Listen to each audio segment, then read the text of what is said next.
Yeah. So this, as per tradition, generally Mangalacharana is started every class. So whatever this Mangalacharana is there, same thing I will chant. You can repeat after me. Then we will go to the verses.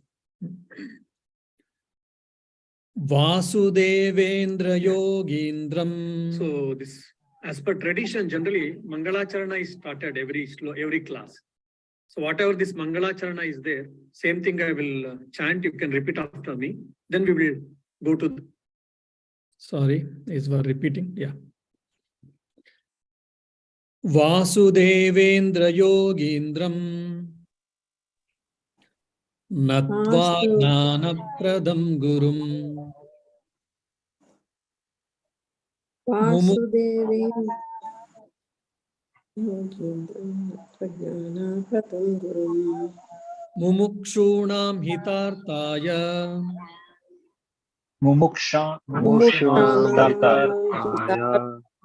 Tattvabodho Vidhiyate.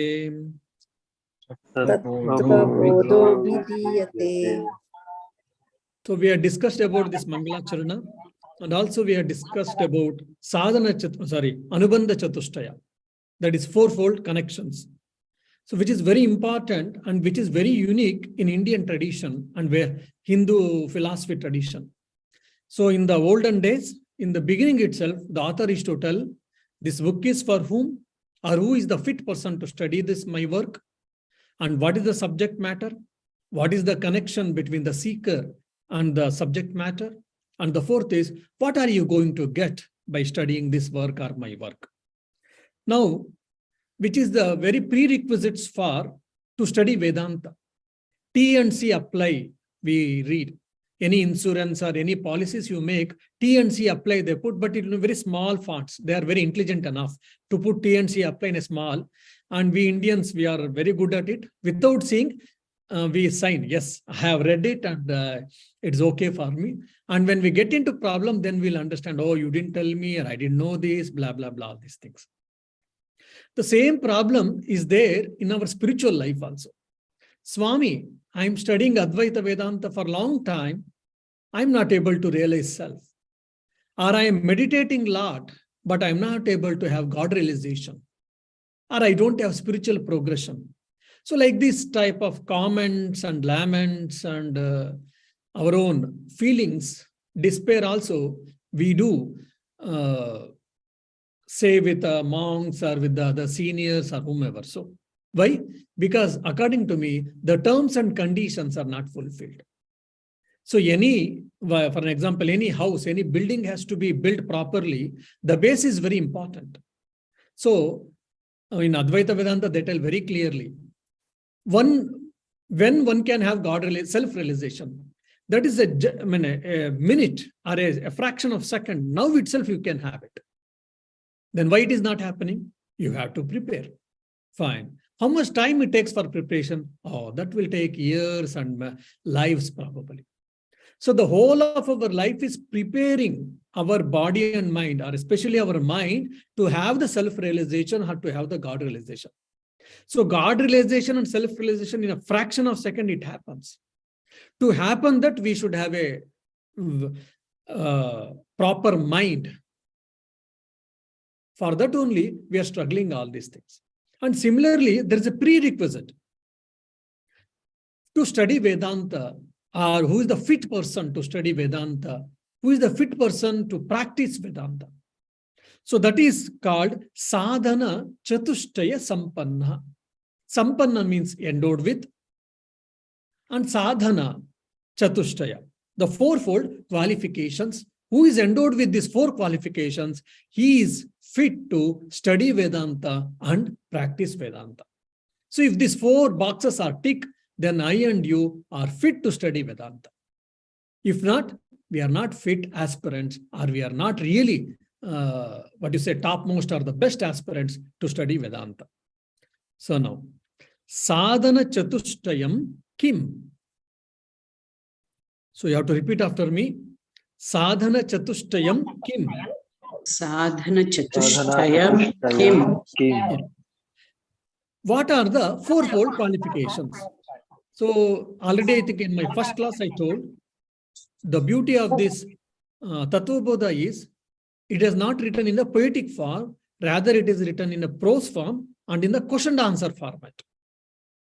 So sadhana chatushtayam came. What are the fourfold qualifications? What is the qualification to be a fit aspirant? That has been asked raised by the author himself and is answering that. Nitya nitya vastu vivekaha. Again, you have to repeat after me. Nitya Nitya vastu vivekaha. Vivekaha. Iha amutra Iha Amutra phalabhogadi viragaha. Phalabhoga viragaha. Samadhi Samadhi. Shatka sampattihi. Chatka sampattihi. Shatka sampattihi. Mumukshatvam cha iti. Mukshutvam cha iti. Mokshatvam cha iti. So these are the fourfold qualifications according to the Vedanta. In every Vedantic text, this is very common. So I think if you remember my previous class, 4 Ds I had told in a layman's language. One is discrimination, the second is discipline, the third is dispassion, the fourth is desire. So these four things, 4 Ds has been told as a part of Sadhana Chatushtaya Sampanna. So first is what? Nitya anitya vastu vivekaha.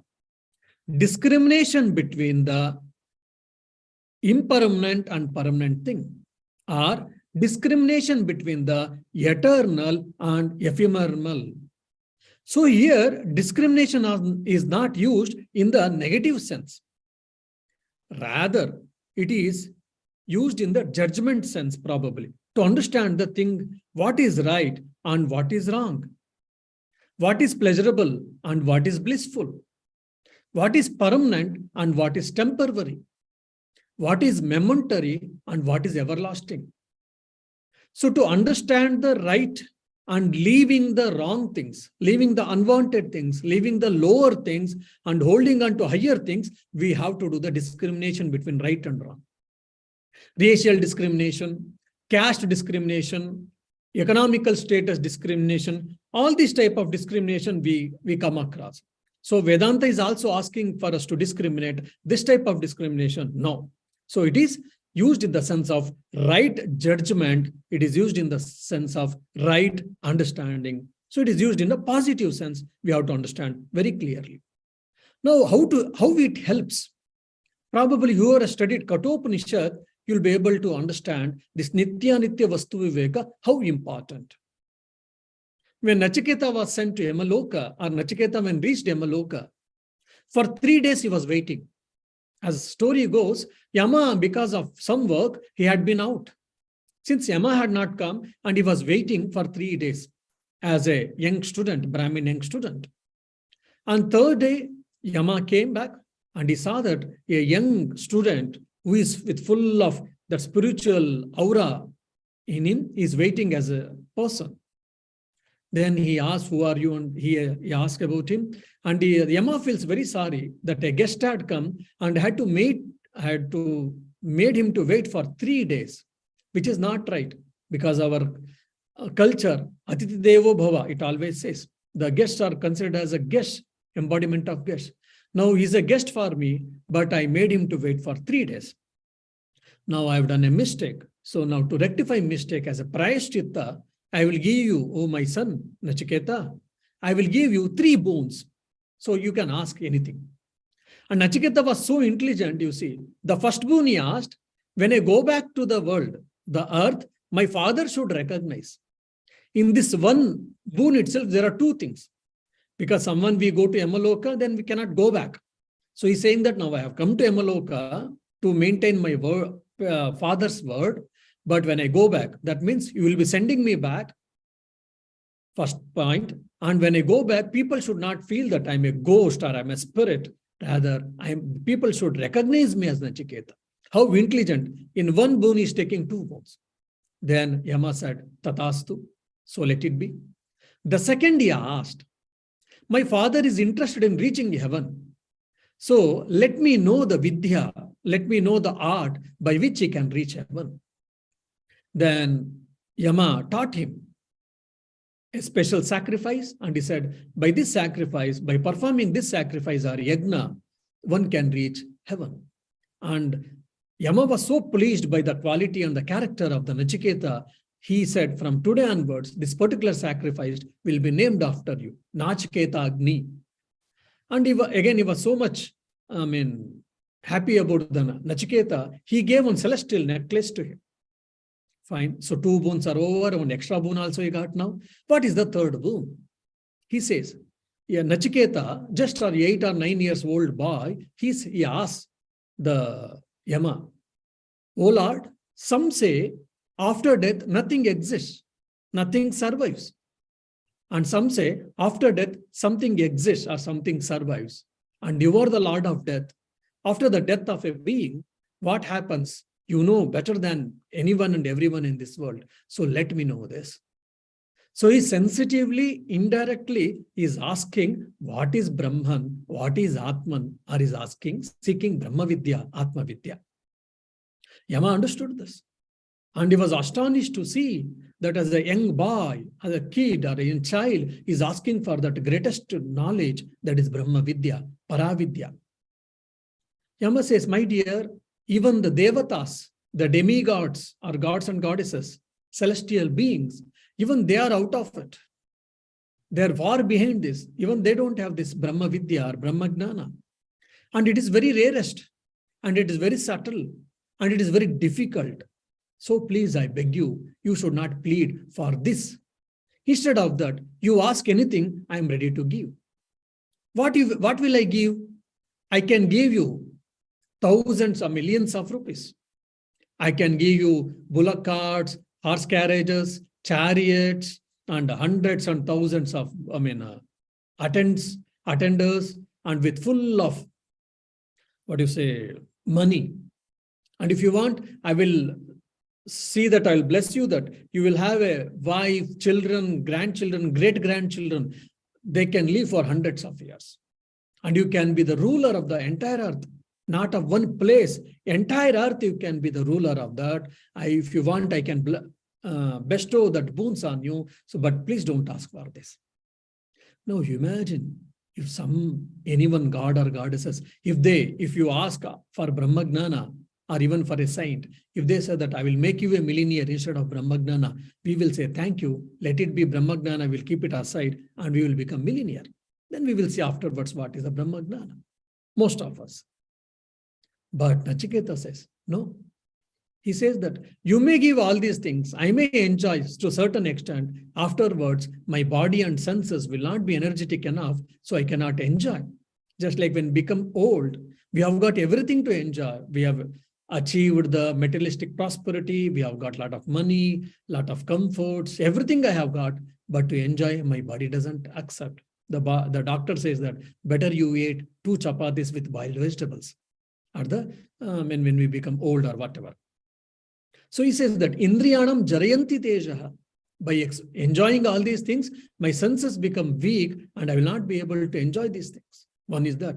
And second thing, they're all very little or they're very temporary in nature. So that's why I don't want any of them. I want that whatever I've asked for, sought for the third boon. If you can give this, give that only. Otherwise, I don't want anything else. And he was very firm and very stubborn also. Then Yama was so pleased to listen to Nachiketa's answer. Then Yama says, I was testing you whether you are fit aspirant to study Vedanta or to receive Brahmagnana. Now I see that how much ever I try to bring, Amisha would do in Kannada we say. So I try to bring so many wealths and riches and I wanted to test you. But with every test, you win over and nothing shaken you, and you are really fit person for studying Vedanta to receive the Brahmagnana. Come, let me teach. And Yama taught Nachiketa the Brahmagnana, and he received the Brahmagnana. He became the knower of the Brahman, and he again traveled back to the world, or he traveled back to the earth.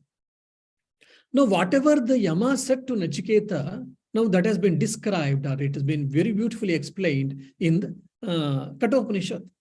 We all read Kathopanishad. We understand. We may memorize them, but still we may understand intellectually, but we can't experience Brahmagnana. We can't experience the self. We can't understand as a fact that I am that Brahman. Why? Because we are not don't have that sadhana chatushtaya sampanna. So any small things.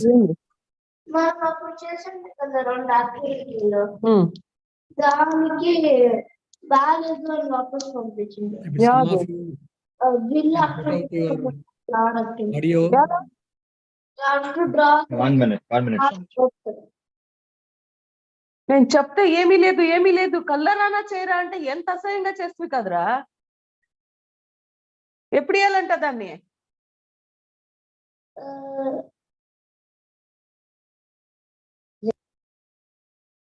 ఓ అనుకోపో ఇంకొంచెం. I think Kavita, you are on, so we are hearing you. Oh shit.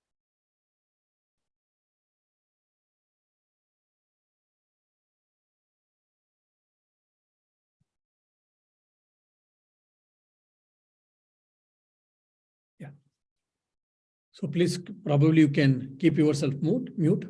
Yeah. So that's the reason he attained Brahmagnana. But after hearing so many lectures and sermons, why we are not able to attain Brahmagnana, or why it has not become the matter of fact for us, because we don't have these terms and conditions fulfilled. That is what sadhana chatushtaya sampanna is not been achieved from us. Now, the next question will be for all of us then. Then Swamiji, if we don't have this, then should we study Vedanta or not? Generally, the teachers of the Vedanta, they say yes. Why? Because by studying, we'll be able to understand the truth. By studying, our ignorance to certain amount, it is reduced. And probably by this, our vairagya and the spiritual seeking, as a spiritual seeker, the quality of the spiritual seeking or the seeker will improve. So we have to study Vedanta. But at the same time, as much as possible, we should try to increase this sadhana chatushtaya sampanna. The more we increase, then the better we understand, and the better we are able to realize the self or whatever. So nitya, anitya, vastu viveka. We have to keep on discriminating between the real and unreal, and we should try to give away the unreal things, and we should try to hold on to the real things.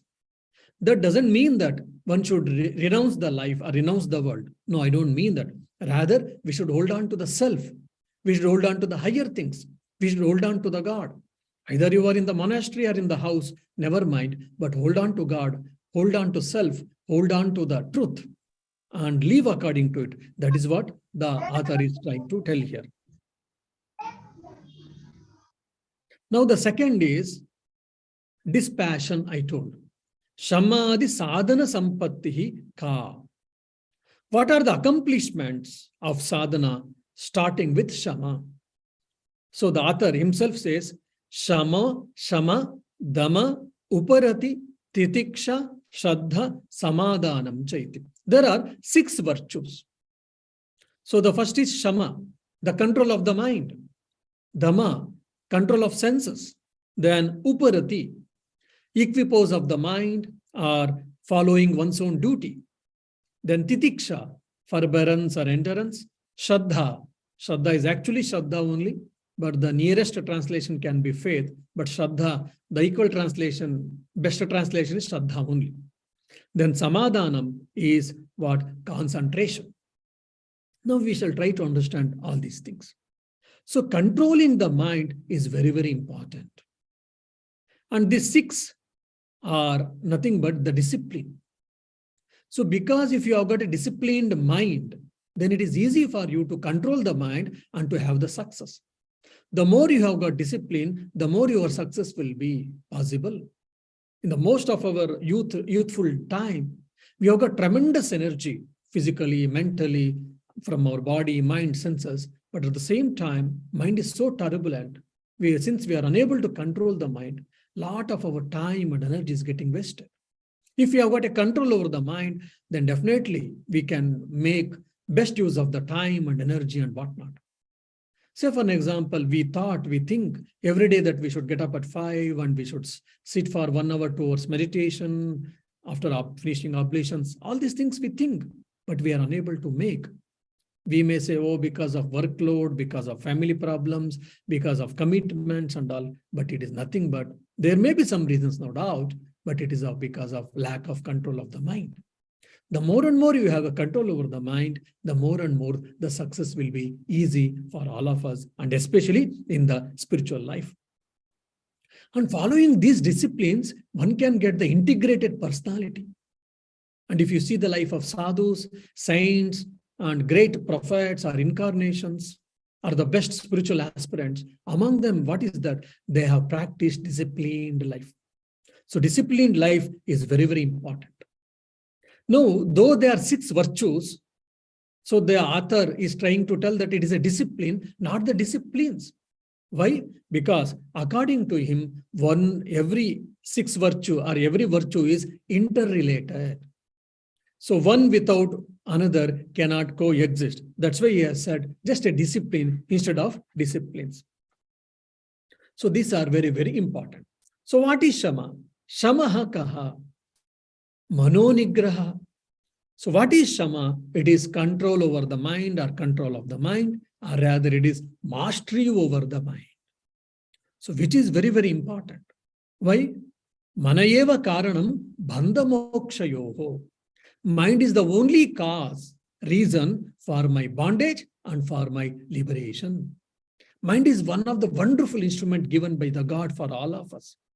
You can use it to suffer in the life. It can be used in a right way to enjoy the life, to have the blissful life. Similarly, this is the same mind by which one can be bound, and it is the same mind through which one can get liberated. So mind is a very, very important instrument for all of us. We have to make use of it in a proper way. We have to make use of it for rightful purpose. Just for an example, there is a light, as Sri Ramakrishna tells in his teachings. There is a light. By using the sunlight, plants prepare the food. Photosynthesis, we say. And also, by using the sunlight, someone is reading Bhagavata. By using the sunlight, because there is a sunlight, so someone is doing a forgery. Is there any problem with the sunlight? No, it is only the person who is using sunlight for what purpose. So similarly, mind has got tremendous capacity and energy. It is a wonderful instrument. How do you use it? For what you use it, it all depends on oneself. And if you have got a control over the mind, you can save yourself from the great dangers. I think this is a beautiful story, which we can see similar story in the life of Swami Vivekananda and also Chandrasekhar Azad. Once, Chandrasekhar Azad was on the first floor and he was studying or doing some work. A neighbor, a widow, young widow, lady who was attracted by Chandrasekhar Azad's physical personality, she approached, slowly she approached. I mean, sort of, she wants to enjoy him.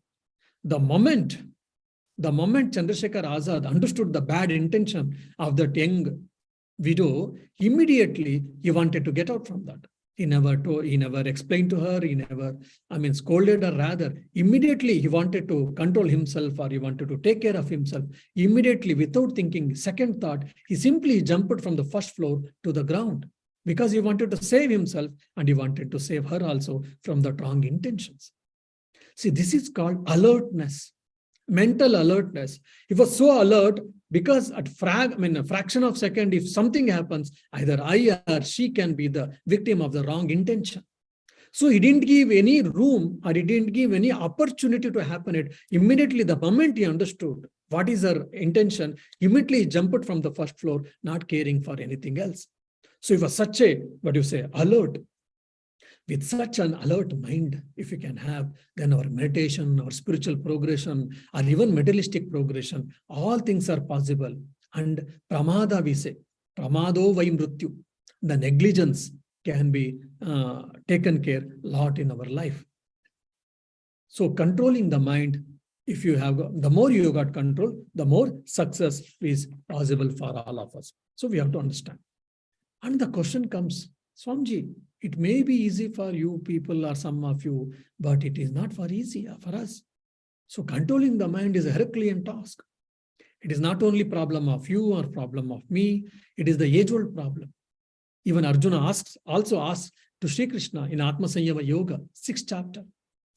Chanchalam hi manak Krishna pramati balabadrudam tasyaham nigraham manne vayoriva sudushkaram. Oh Krishna, the mind is very restless, turbulent, strong and obstinate. It appears to me that it is more difficult to control the mind than the wind even. Then Krishna says, Asamshayam mahabaho mano durnigraham chalam abhyasena ta kaunteya vairagyena cha grujyate. O mighty armed Arjuna, son of Kunti, what you say is right, correct. The mind is very difficult to restrain, but by practice and detachment, it is possible or it can be controlled. Abhyasa and Vairagya. These are the two words which brings all our sadhana, which all our type of spiritual practices can be boiled down to these two things. One is Abhyasa, the other is Vairagya. So what is Abhyasa? Abhyasa means practice. Fine. Practicing what? Practicing good things.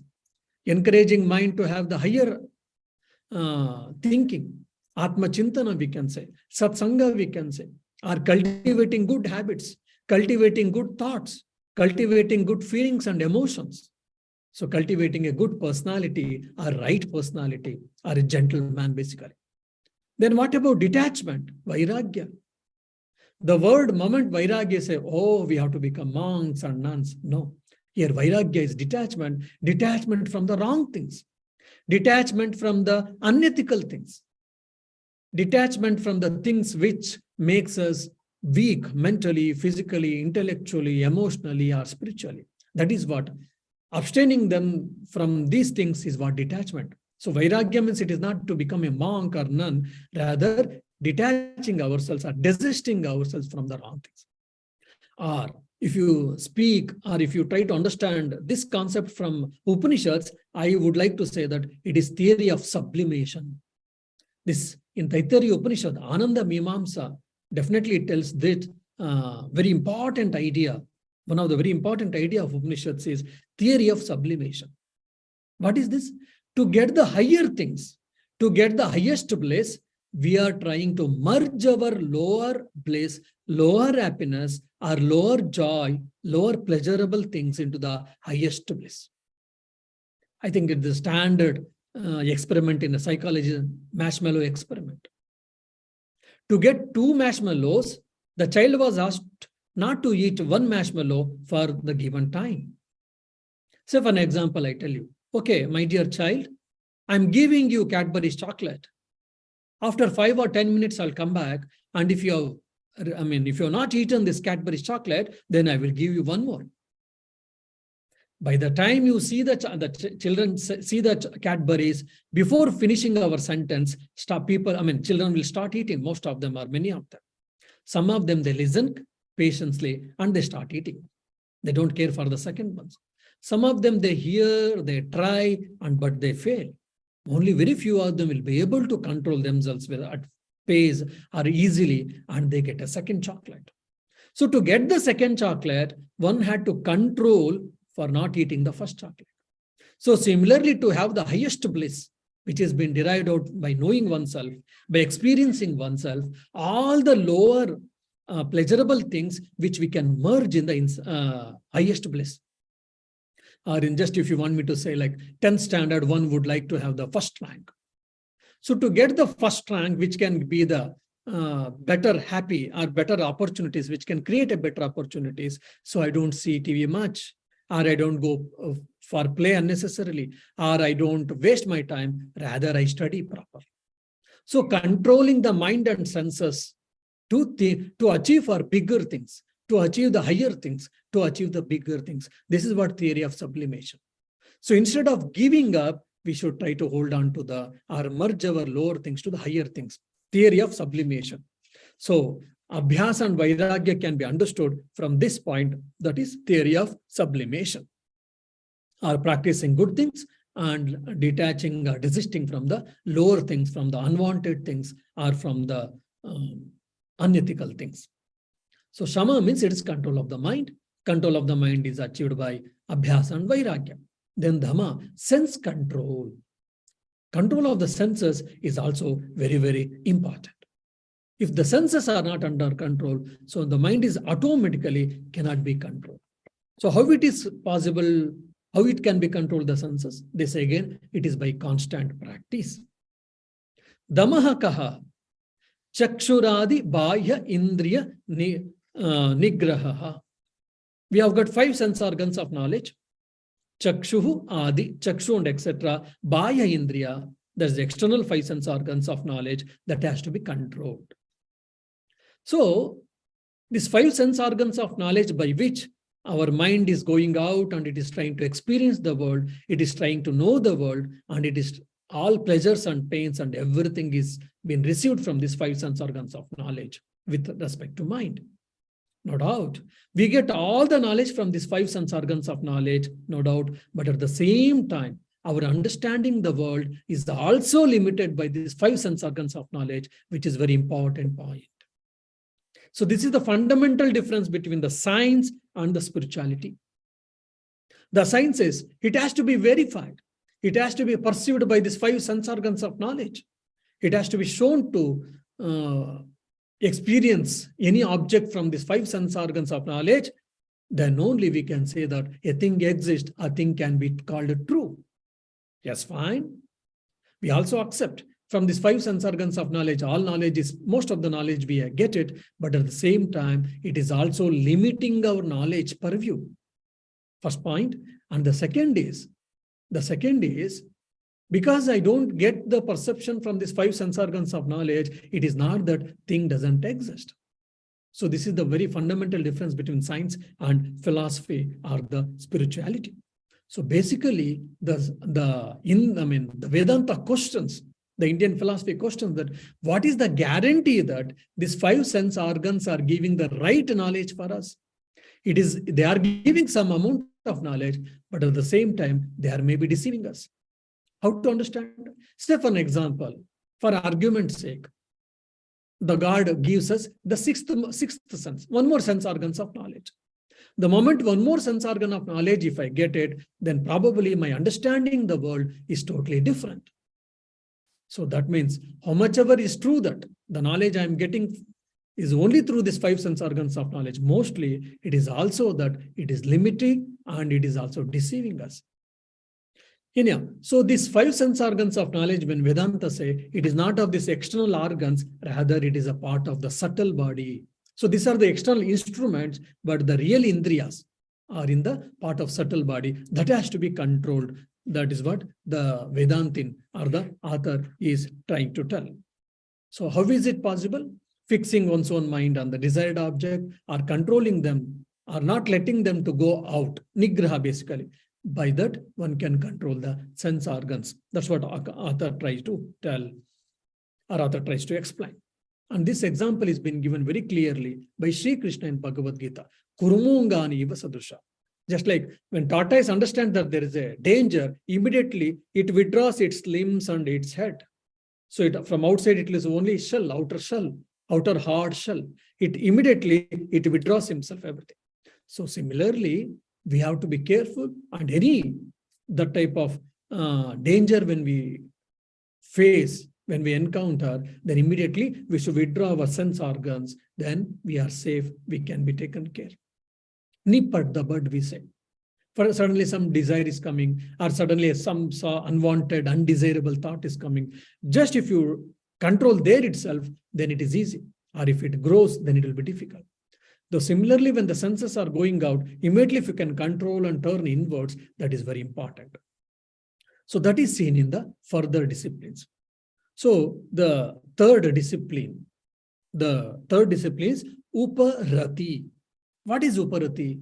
Equipoise, general meaning is given equipoise, but here author gives his own explanation. Let us see what it is. Uparatihi kaha. Swadharma anushtanam eva.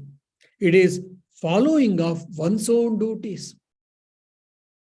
Now, this duty is a very important and very broad word.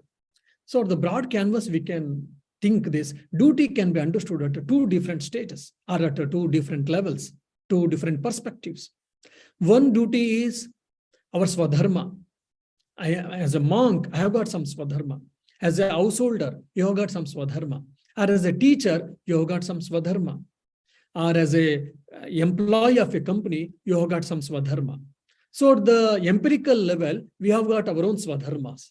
So we have to follow that properly, systematically, rightfully, and by that one can reach the God or self.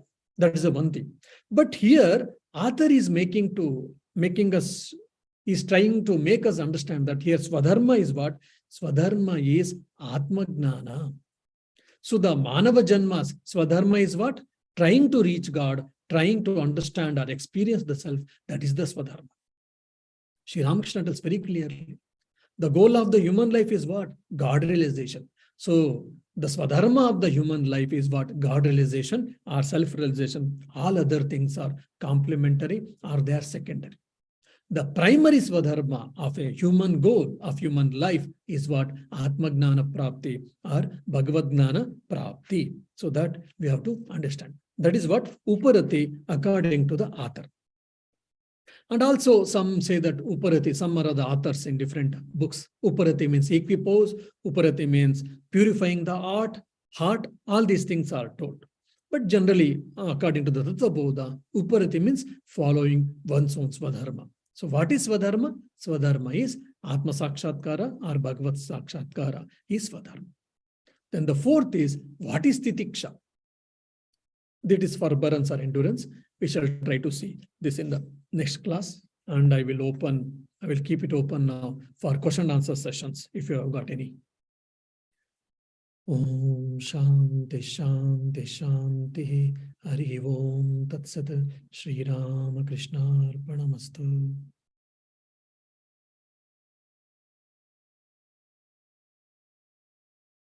Yeah, any questions? Swamiji, go ahead.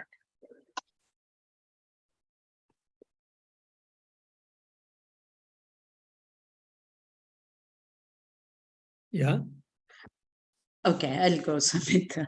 Swamiji, what's the difference between birthright and Swadharma? I usually say it's our birthright is to know and realize God. But now we are using the term Swadharma. Of course, it was just loose translation, or I didn't mean it as translation when I use it's our birthright to know ourselves or to know God. But see, again, it's all jingling with the words. But still, birthright, when you say you are demand, there is something demand actually. This is my birthright. So I am demanding for something. So I'm aspiring for something, I'm demanding for something. A sort of negative connotation is there. When you say Swadharma, it is your own duty. You have to do it. So, I mean, the meaning and the connotation and denotation of the word makes a lot of difference here. Now, say for an example, you be a true Indian. Be true Indian can be called as a Swadharma. Or you should be a true Indian, that is your birthright. Because you are born in India, you are Indian, you have to be Indian, that is your birthright. Though it makes some same sense at some point of time, but it makes a lot of difference. The approach and the meaning and the connotations and denotations. Yeah.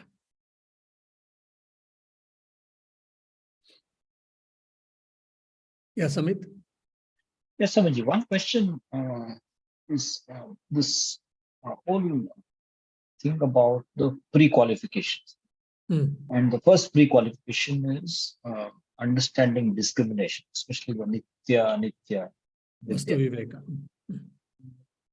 Which essentially is one of the key learnings. Eventually, if that is the starting point, that is also the end point. So it's a bit odd that we are saying that discrimination is expected, but eventually the end goal is to be able to see what is real and what is unreal. One of the key things we will eventually see is what is real and unreal. Right? As a starting, isn't it too high a bar to say that I should be able to separate between what is real and what is not real? Yeah, very good question. Now you see, until otherwise, if you don't discriminate between what is real and what is unreal, your mind will be attached to the unreal things, the lower things, and it keeps on crawling. So discriminating and rising our mind to the higher level is very important. One thing. And second thing, or otherwise just we will see in the practical aspect you say. For an example, now your mind is attached to somehow your mind is attached to TV show. So every day, 2, 3, 4 hours you are, losing here. Some or other, sometime you felt it. I think I'm simply wasting of time. The person who is doing all these things, he is running. He is earning good money, like the serial or the film actor or the serial actors and the people who are, doing all these things, they are earning good amount of money. But my time is also money. I am wasting my money or I am wasting my time for not a good cause. So instead of that, okay, as a recreation and as a necessity, let me see something, maybe half an hour, 1 hour. But rest of the time, let me use for something to grow me better. Like maybe in the spiritual pursuit or in the even materialistic pursuit. So instead of spending my time for the futile things, let me spend my time constructively for the better things. So discriminating between the futile things and constructive things, and understanding and accepting and putting into practice brings a lot of difference, brings a lot of change in one's own life. Isn't it? And at the same time, most of us, we know what is good. And most of us, we know what is bad or what is wrong. But still, we are not able to do good things all the time, right things all the time. And we are not able to give away all the wrong things. Why? Because of attachment, because of indiscipline. That's why the next the prerequisite comes is disciplining the mind. What's the difference between a saint and a common man or sinner? Both of them, they know what is truth and what is not. But the saint is able to put into practice and the sinner is not able to put into practice. Sinner means who is doing wrong things, because sinner has got in the Western world as a different meaning. So one who is the evildoer. Why? Because there is no discipline of the mind, though he knows what is right and what is wrong. Since there is no discipline of the mind, he is not able to hold on to the rightful things or correct things or the truth or weakness of the mind, you can say in the layman's language. So discrimination between the right and wrong, discrimination between the temporary and permanent is very essential for us to hold on to the path, spiritual path. Otherwise, why should I worship the God? For heaven, for riches, for name and fame, or we need his grace because to get over the problems. That's generally we all worship the God also for that reasons. So why I worship the God? Why I seek the God? Because to have the God realization. So why you want to have God realization? That is the alpha and omega of the life. Why? Because that is the real thing. So what is real and what is unreal? What is eternal and what is ephemeral? If this has not been clear for us, then we cannot hold on to the truth to the longer time. So that's why we have to keep on doing. By this, what happens? Attaching yourself to the higher things and detaching yourself from the lower things, it becomes possible for, which is very difficult, no doubt. Without purification of mind, it is not that easy. But still, if you go on exercising your will and mind, slowly, it becomes a part and parcel of your life or habits, basically. Yeah. Okay.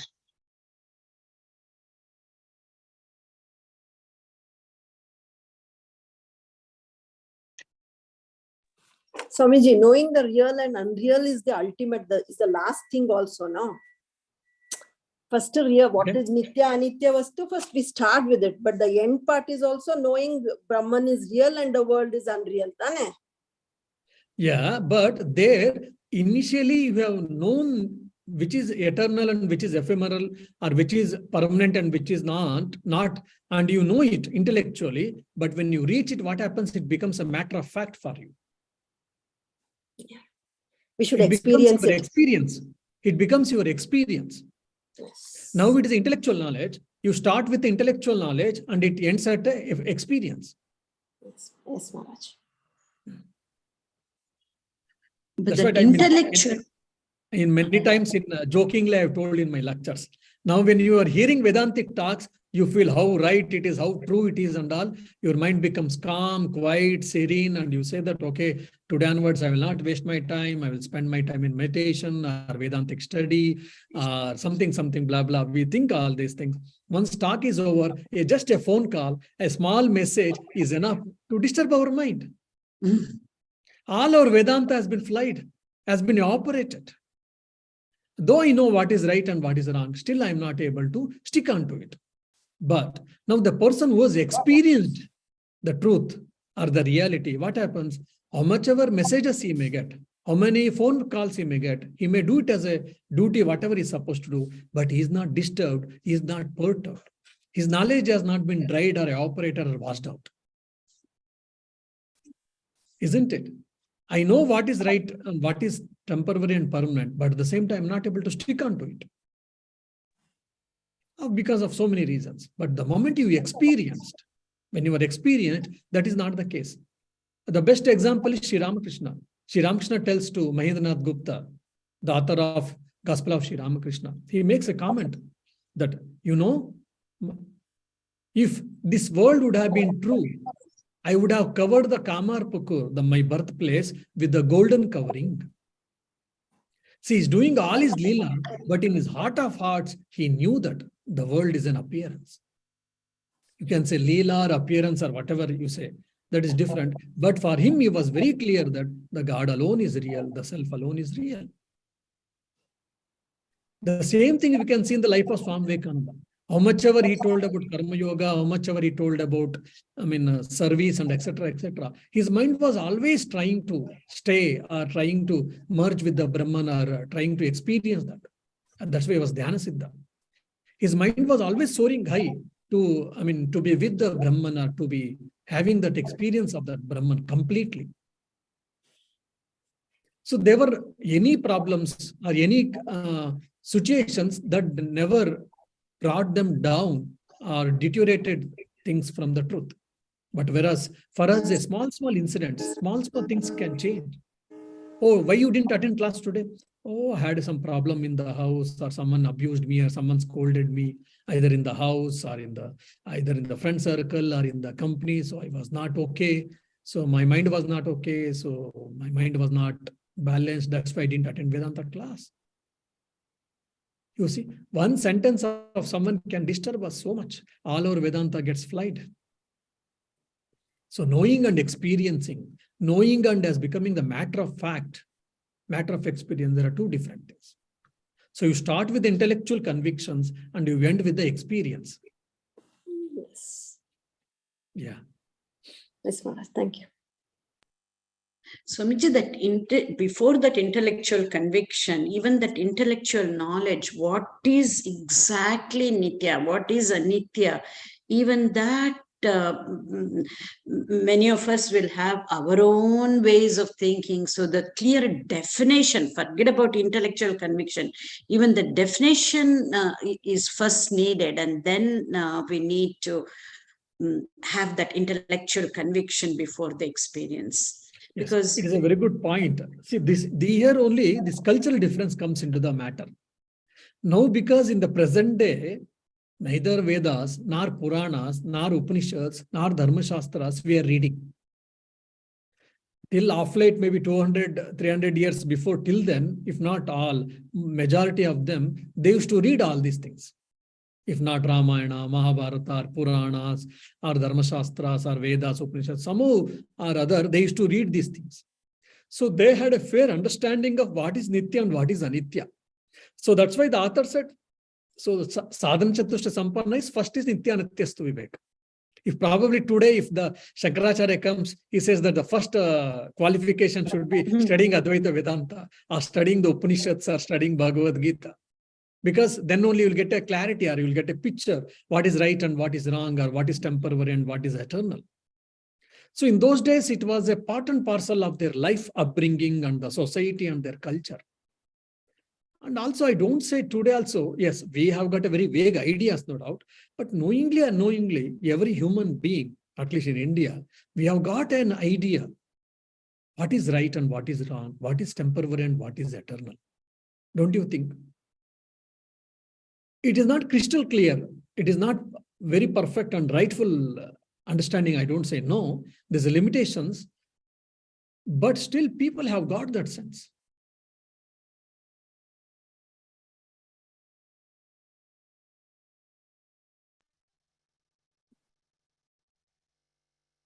Namaste, Maharaj. Yeah. Hello. Maharaj, Yeah, in Akshay. Shama, in controlling the senses, Hmm. we should exert the will, right, Maharaj? Will. And Yes. how to exert the will, Maharaj, and how do you define the will? Very interesting question. How to exert the will? So the desire to control is what will, I can say contextually again. So by controlling mind and senses, I'll be able to do things better. By not letting my mind and senses, then I am by controlling them. So I am saving my energy. And also it can be, translator, it can be channelized into the better things like meditation, like bhajans, or like thinking of God, contemplation, scriptural study or whatnot. So by that doing, saving energy and channelizing energy in a constructive way, it is happened by control of the mind and senses, we mean. So it is just a will. Will means it is a desire to control. Say for an example, now from coming from the Shama point of view, that is controlling of the mind, your mind starts thinking something. When you sit for meditation, it starts thinking about the work which had happened, which had happened in the whole day, or the incident, something occurred in your life, or some desire, or some other thought, something comes, creeps in. Immediately you should control and you say, no, you are sat for meditation, so you are supposed to meditate and nothing else. So saying no, and again discouraging them and encouraging the desirable thought, like God, thought of God or thought of self. This is what Abhyas and Vairagya. So by doing continuously and consciously, one can get control over the mind and one can achieve concentration. So similarly with the Indriyas, in our active life, our mind keeps on going here and there. So my eye tries to see something, my ears try to hear something. So similarly, it keeps on going outside all the time. You try to control it and try to turn them towards inside, towards the God, towards the self, or towards the higher things. So controlling and channelizing both should go hand in hand. So when we say control, only we control and we keep it, if you so, then what to do? Emptiest mind is devil's workshop, like that. So if you control your mind and if you don't turn towards God or towards self or towards the higher things, then it becomes a turbulent and it becomes so problematic. So control of the mind also includes, it has to be channelized towards the higher things. Both should go hand in hand.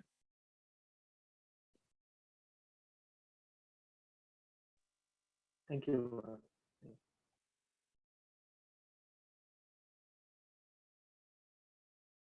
Yeah, I think that's all. I think questions today. Yes, so much. Yeah. So this phase is okay, or you want me to go a bit slow, or I can little go fast? I think I will anyway check, but my sense is if you read the verse, it is enough. I think repeating for the rest of us may not work too well on Zoom. Yes, yes. Unless they practice it. If there is more interest for people to recite, then I will let you know. Otherwise, it's enough if you can. Otherwise, pace is fine. For me, it's fine. If there's any changes, Yeah. You want some more examples and more explanation for every concept, let me know, so then I can go a bit more. Or this is fair enough? I think this is fair. You Mm. are giving enough examples. Yeah, thank you. We also need to go through the full. Yeah, and also I always say that you should read something before coming to class, and after class, if you read bit, at least then if you have to make some homework, it is not a lecture, it is a class basically. If you make some homework, then you'll be able to understand things better and you'll get a better clarity basically. I agree, Swamiji. So we have circulated the book, and I think anybody needs something with circulate. Yes, it is up to them. Yeah. Thank you. Thank you, Maharaj. Jai Ram Krishna. Ram.